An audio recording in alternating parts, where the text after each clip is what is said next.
बिस्मिल्लाहिर्रहमानिर्रहीम। अस्सलामुअलैकुम viewer, welcome back to my channel. कैसे हैं? उम्मीद करती हूँ आप सब खैरियत से होंगे।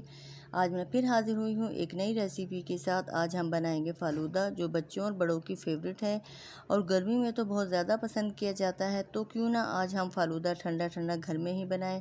अगर आप मेरे चैनल पर नए हैं तो प्लीज़ मेरे चैनल को सब्सक्राइब, लाइक और बेल के बटन को क्लिक कर दें, ताकि आने वाली हर नई वीडियो की नोटिफिकेशन आपको सबसे पहले फ्री में मिलेगी। आप प्लीज़ मेरे चैनल को लाइक और सब्सक्राइब कर दिए करें। आपका एक लाइक और सब्सक्राइब मेरा करता है बहुत सारा हौसला अफजाई। आप इसी तरह मेरे साथ जुड़े रहिए, मेरा हौसला बढ़ाते रहिए। फालूदे की सवैयाँ हम तैयार करते हैं। और ये मैंने लिया है कॉर्नफ्लोर, ये मैंने लिया है 1 कप। और शुगर मैंने ली है 1 टेबल स्पून। और ये मैं सवैयाँ ऑरेंज कलर की बना रही हूँ, तो ये मैं फूड कलर में इसमें ऐड कर रही हूँ चुटकी, बहुत ज़्यादा नहीं हम डालेंगे। और पानी इसमें डाल के इसको अच्छा से मिक्स करेंगे। कॉर्नफ्लोर और शुगर अच्छा से मिक्स हो गया है। और अब हमने रख दिए चूल्हे पर, तो चमचा लगातार हाथ चलाते रहना, बिल्कुल नहीं रुकना वरना लम्स आ जाएंगे। और फ्लेम हमने स्लो ही रखना है। हमें इस तरह का चाहिए कंसिस्टेंसी।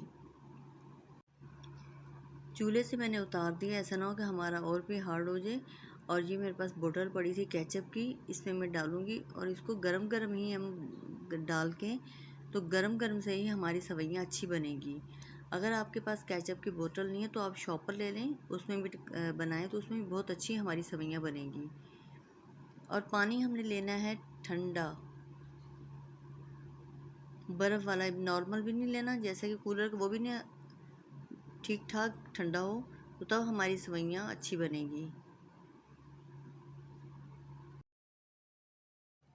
अब सवैयाँ बनाना स्टार्ट करते हैं। और ये बोतल बहुत ज़्यादा गर्म थी, क्योंकि हमने जो उनसे बैटर डाला था वो बहुत गर्म था, तो कपड़ा लगा दूंगी ताकि आसानी होगी।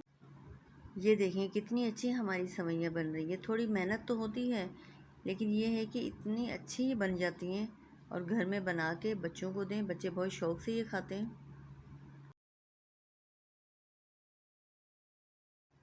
सारी मैंने बना के रख दी हैं और मैं आपको स्पून से निकाल के दिखाती हूँ। ये देखें माशाल्लाह से कितनी अच्छी बन गई हैं।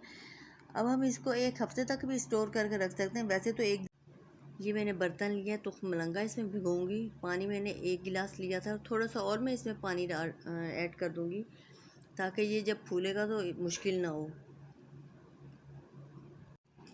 दूध मैंने लिया है आधा किलो, इसको पहले मैंने अच्छी तरह गर्म कर लिया था और पानी भी इसी में मैं ऐड करूँगी। और 2 टेबल स्पून ये लिया है रिफाइन कस्टर्ड, ये वाला, इसका बहुत अच्छा जायका, बच्चे बहुत शौक़ से खाते हैं इस तरह का। शुगर मैंने ली है 5 टेबल स्पून, इसको अच्छी तरह पहले मिक्स करूँगी, जो सा हमने कस्टर्ड ऐड किया है वो अच्छा से मिक्स हो जाए। और चमचा हम लगातार चलाते रहेंगे, फ्लेम मैंने स्लो ही रखी हुई है। और हमें इस तरह का चाहिए कंसिस्टेंसी, इस तरह का। और अब मैं चूल्हे से उतार दूंगी, ठंडा हो जाएगा तो मैं फ्रिज में रख दूंगी, फिर हम सर्व करेंगे। ये देखें तुख मलंगा भी हमारा कितना अच्छा फूल गया है। इसको भी मैंने फ्रिज में रख दिया था और सवैयाँ को भी रख दी थी, ये भी ठंडी, तीनों चीज़ें ठंडी बहुत अच्छी सी हो गई हैं। सबसे पहले हम ये तुख मलंगा ऐड करेंगे। अच्छा, कहीं तुखम मलंगा कहा जाता है और कहीं तुखम बलंगा कहते हैं। अब ये 2 टेबल स्पून दोनों में ऐड करूँगी, फिर मैं सवैयाँ ऐड करूँगी। और फिर जो सा हमने ये कस्टर्ड दूध बनाया हुआ था ये मैं ऐड करूँगी। और इसके ऊपर फिर मैं थोड़ी सी सवैयाँ। मुझे उम्मीद है आपको मेरी रेसिपी अच्छी लगी होगी, और अगर अच्छी लगी तो लाइक और सब्सक्राइब करना मत भूलिएगा। और अपनी फैमिली मेम्बर और अपने फ्रेंड से ज़्यादा शेयर करें। अब मैं आपसे इजाज़त चाहती हूँ, मुझे दुआओं में याद रखना, अपना ख्याल रखना। नेक्स्ट